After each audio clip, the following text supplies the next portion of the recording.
As he left the room, Lord Henry's heavy eyelids drooped, and he began to think.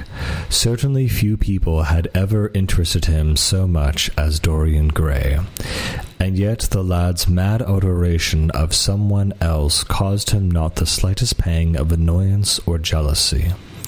He was pleased by it. It made him a more interesting study. He had been always enthralled by the methods of natural science, but the ordinary subject matter of that science had seemed to him trivial and of no import. And so he had begun by vivisecting himself, as he had ended by vivisecting others. Human life that appeared to him the one thing more worth investigating.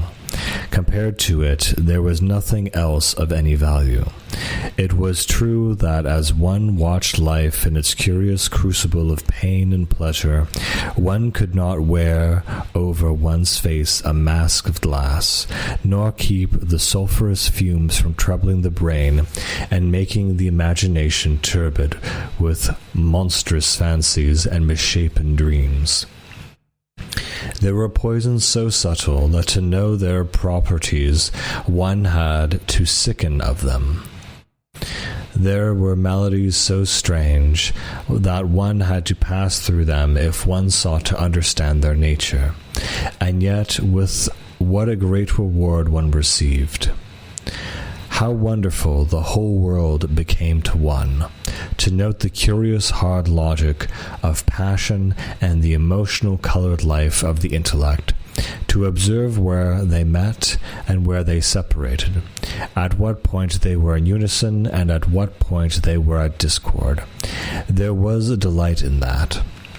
What matter what the cost was? One could never repay too high a price for any sensation. He was conscious, and the thought brought a gleam of pleasure into his brown agate eyes, that it was through certain words of his, musical words said with musical utterance, that Dorian Gray's soul had turned to this white girl and bowed in worship before her. To a large extent, the lad was his own creation. He had made a premature. That was something. Ordinary people waited till life disclosed to them its secrets, but to the few, to the elect, the mysteries of life were revealed before the veil was drawn away. Sometimes this was the effect of art, and chiefly the art of literature, which dealt immediately with the passions and the intellect.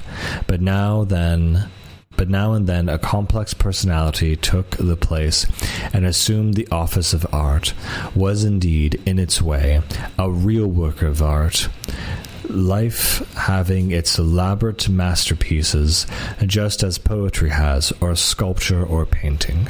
Yes, the lad was premature. He was gathering his harvest while it was yet spring. The pulse and passion of youth were in him, but he was becoming self-conscious. It was delightful to watch him, with his beautiful face and his beautiful soul. He was a thing to wonder at. It was no matter how it all ended, or was destined to end. He was like one of those gracious figures in a pageant or a play, whose joy seems to be remote from one, but whose sorrows stir one's sense of beauty, and whose wounds are like red roses. Soul and body and soul, how mysterious they were.